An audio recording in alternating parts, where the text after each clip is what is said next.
أحبابتا يساداتك أن جعلنا هايو مركور وحان إذن لنا هاي هابين وناكسن حلقان أن إذن هاللينو ساعد وحي مريسا لحدي أفرتن دقيقة halkan caawa aan ku suganahay waa markaska weyn ee Allah naxariistay caalimkeena weynaa Sheekh Cali Cilmiyare sidaad u jeedaan caawa markaska waxaa ka socdo soo dhaweynta bisha barakeysan ee Mawlid oo ah bishii uu dhashay xabibkeena Maxamed naxariisi nabadgelyo korkiisa haate iyo qatinkiisa siyaaradii Allah naxariistay caalimkeena weynaa Sheekh Saciid Maxamed Cabdi Dheere oo maalmahan halkan ka socotay siyaaradiisa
soo dhaweynta bisha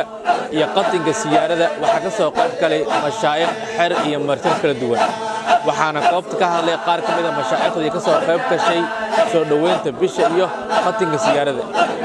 waxaan ku faraxsanahay marka koowaad anigu inaan ka qayb galayo xafladaas lagu maamuusayo rasuulullaahi Muhammad sallallahu alayhi wa sallam awalan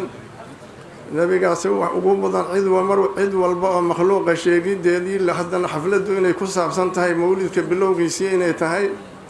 la ii sheegay oo akhyaartu soo gaarsiiyeen markaa xafladda marka iftitaaxi mawlidka ixtifaalaadkii nebi moxamed sala allahu calayhi wasalam muuminiintu bishaan oo kale ay u dhigi jireen awalkiisii inaan ka qayb galo haddana xafladda kaloo ku saabsan mar labaad ku saabsan xafladdaas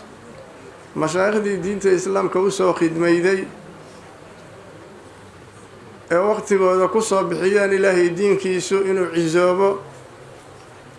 iyadana xasuusta la xasuusanayo iyo amaalkii ay dadka u galeen muslimiinta wax yar laga gudayo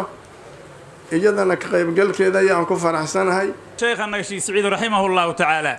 khusuusiyaadkiisa waxaa ugu horeeya oo misna waxna qofku wax intuu nool yahay uu kasbado asagu shaqaysto weeye waxna wax ilaahay xaqiisa laga macnaha ilaahay waa icda xaq rabbi loo keeno weeye waxyaalaha waxa kamid ah hadda qof kastaba markuu fiiriyo nicmo ilaahay uu ku gaar yeelo umada kale aysan la wehelin waxa kamid ah sidii sheekhuba kalimadii u horeysay ay habeenkan caaway ah waa sideedaba bishaani waa shahrul surur weey waa bishii farax waa bil muslimiinta oo dhan ciidoodii oo faraxoodii ah wuxuu ahaa marka Sheekh Saciid raximahullahu ta'ala waa la wada yaqiinay maadix rasuulka sallallahu alayhi wa sallam madxigiisa ku xeel dheeraaday lagu tilmaami karo imaamkii weynaa imaam shu'ara imaam al-Busiri ninkii la oran jiray sheekh hadda ka qiseenay qasiidadiisa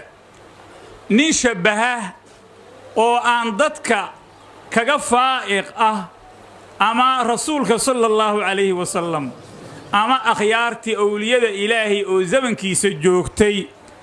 hadda qasiidadii maadixiinta oo sheekhana Sheekh Abdul Qaadir Suldaan al-Awliya ay kamid tahay qasiidada uu ku alifay rasuulka sallallahu alayhi wa sallam amdaxda uu ku alifay wax la koobi karo maaha ama rawdada rasuulka sallallahu alayhi rawdadii ma taqaana rawdadii ma bayna al-qabri iyo wal minbari ahad macna uu ku tahay ha ahaato ama aqdaarta kale oo ardada uu ku tahay qasaa'idka uu ku amaanay xibbi marka jeclaantii rasuulka uu jeclaa sallallahu alayhi wa sallam ilaahay wuxuu ku amaal mariyay bishii rasuulka sallallahu alayhi wa sallama oo shahru sururka ahayd ilaahay inuu ku oofsado oo mawcidkiisana ilaahay uu ka yeelay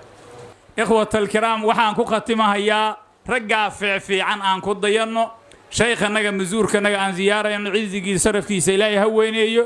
annagana madadkiisa iyo naxaadkiisa iyo anwaartiisa Allah na siiyo inaan ku dayano haday maxabadi tahay waxa lagu yaqiinay caalim buu ahaa allaam ah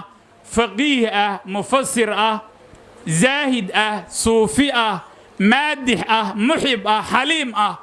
wax la koobi ka meesha waqtigoona waa gaaban yahay abaar baa waxa moodaa kullihiinba إني والبينو إليها بيواسكم ما صوغابي أقول قولي هذا وأستغفر الله لي ولكم والسلام عليكم ورحمة الله وبركاته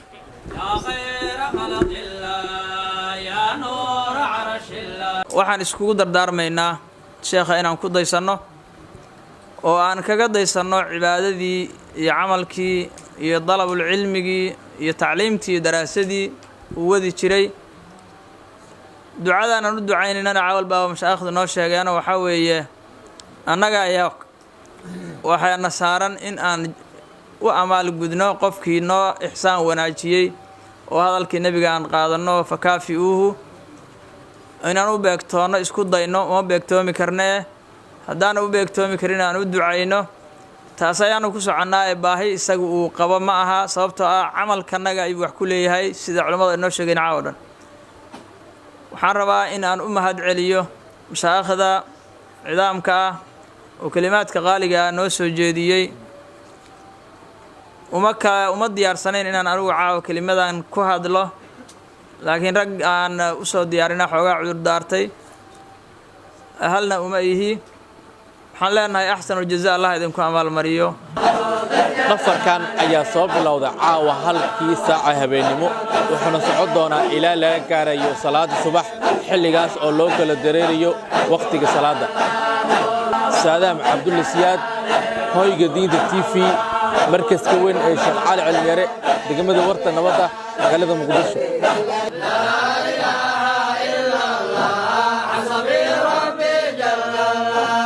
لا إله إلا الله حسبي ربي جل الله